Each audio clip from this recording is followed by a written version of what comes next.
Doctor Adana Iqbal, obstetrician gynaecologist, new Sahara hospital. आज मेरे सामने doctor Kshitij Srivastava, famous psychiatrist of the city, and doctor Alka Srivastava, famous paediatrician, दोनों लोग मेरे साथ हैं।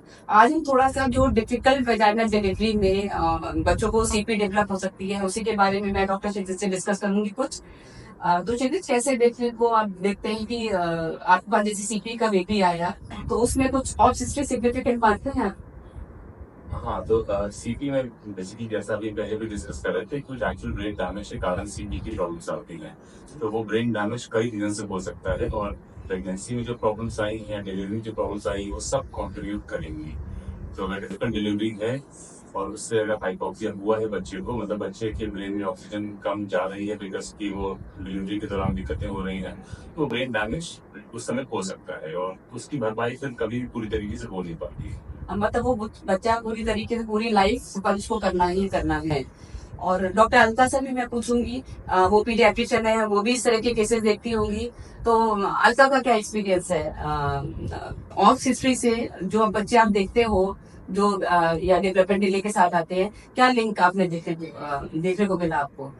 ज्यादातर जो मैं बच्चे देखती हूँ जिनमें कि जो प्रेजेंट करते हैं कि उनको चलने में प्रॉब्लम है, बोलने में प्रॉब्लम है, या बैलेंस करने में प्रॉब्लम है, लेट बैठ रहे हैं, लेट बोल रहे हैं, ये सारे बच्चों की जब हम लोग हिस्ट्री लेते हैं तो हमेशा ही पता चलता है कि बच्चा जब पैदा हुआ तो जनरली रोया नहीं, या घर पे डिलीवरी हो गई, कोई था नहीं, बहुत घंटों के बाद हॉस्पिटल लेके गए, तो ये प्रॉब्लम तभी ज्यादा देखने को मिलती है। इसीलिए हम लोग कहते हैं कि मुझे डिलीवरी हॉस्पिटल में होनी चाहिए, एक डॉक्टर के गाइडेंस में होनी चाहिए, एंड आइडियली एक पीडियाट्रिशियन हमेशा होना चाहिए इनसाइड द डिलीवरी रूम, चाहे वो कोई रिस्क फैक्टर हो या ना हो, तो आगे की चीजें उससे कंट्रोल होती हैं। तो जैसे डॉक्टर अलका बता रही है कि डिलीवरी हमेशा हॉस्पिटल डिलीवरी होनी चाहिए, घरों की डिलीवरी अब नहीं, पहले हुआ करती थी लेकिन अब नहीं।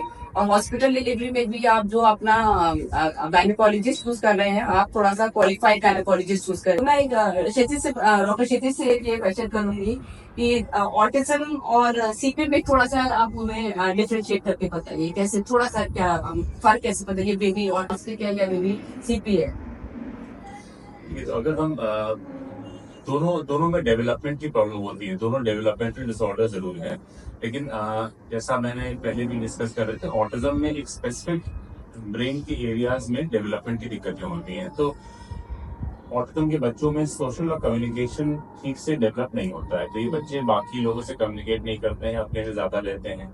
कोई जरूरी नहीं कि इनकी इंटेलिजेंस कम हो, कोई जरूरी नहीं कि इनमें कोई मोटर फिजिकल प्रॉब्लम्स हो।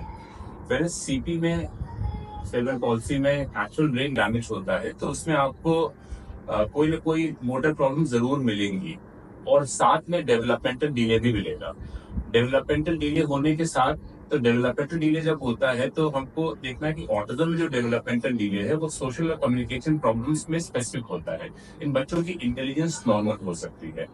अगर सेरेब्रल पॉल्सी जो डेवलपमेंटल डिले मिलेगा वो ज्यादा ग्लोबल होगा, मतलब हर एरिया को अफेक्ट करेगा, मोटर, कॉग्निटिव, हर चीज को अफेक्ट करेगा। सोशल कम्युनिकेशन अलग से स्पेसिफिकली सोशल कम्युनिकेशन प्रॉब्लम्स उतनी अफेक्ट नहीं होंगी, वो इन लाइन विद बाकी प्रॉब्लम्स के साथ अफेक्ट होंगी। तो अगर आप 50 बच्चे को देखेंगे, तो ऑटिज्म के बच्चे यहाँ पे आएंगे तो अपने में रहेंगे, आपसे इंटरैक्ट नहीं करेंगे, मिक्सअप नहीं करेंगे, लेकिन शायद वो इंटेलिजेंट हो तो पजल खट से सॉल्व कर लें। सीपी का बच्चा, इस सेरेब्रल पॉल्सी का बच्चा आएगा, उसमें डेवलपमेंटल डिले है, तो आपसे इंटरैक्ट कर रहा होगा टिपिकली, वो आपसे कनेक्ट करने की कोशिश करेगा, देख के मुस्कुराएगा, आपके साथ खेलेगा भी, लेकिन चांसेस ज्यादा है कि उसकी इंटेलिजेंस अफेक्टेड हो, तो वो कई चीजें जो ऑटिज्म में बच्चा कर लेगा वो शायद सीपी का बच्चा ना कर पाए।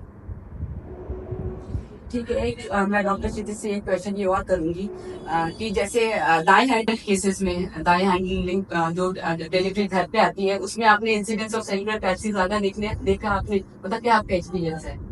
हाँ, बेसिकली जैसे डॉक्टर अलका कह रही थी कि सेरेब्रल पॉल्सी में अगर प्रेगनेंसी के दौरान दिक्कतें आई हैं तो रिस्क बढ़ता है, और हमको पता है कि अगर डिलीवरी घर में होगी, कोई अगर प्रॉब्लम आएंगी तो वो तुरंत आप उसको एड्रेस नहीं कर सकते। हॉस्पिटल में हो आप तुरंत एड्रेस कर सकते हो, बच्चे को आईसीयू में भेज दिया आपने, इंसिडेंट किया।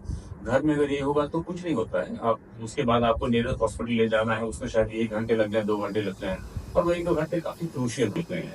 इसलिए मैं ये नहीं कह रहा कि घर में डिलीवरी करने ही रिस्पॉन्सिबल है, लेकिन जो डिले होता है घर में डिलीवरी अगर हुई और प्रॉब्लम हुई बच्चे में, वो डिले के कारण बच्चे में डैमेज ऑलरेडी हो चुका होगा, फिर आप उसको चेंज नहीं कर सकते। तो इसलिए बेटर है कि आप ऐसी जगह डिलीवरी हो जहाँ पे सारी फैसिलिटीज अवेलेबल हो।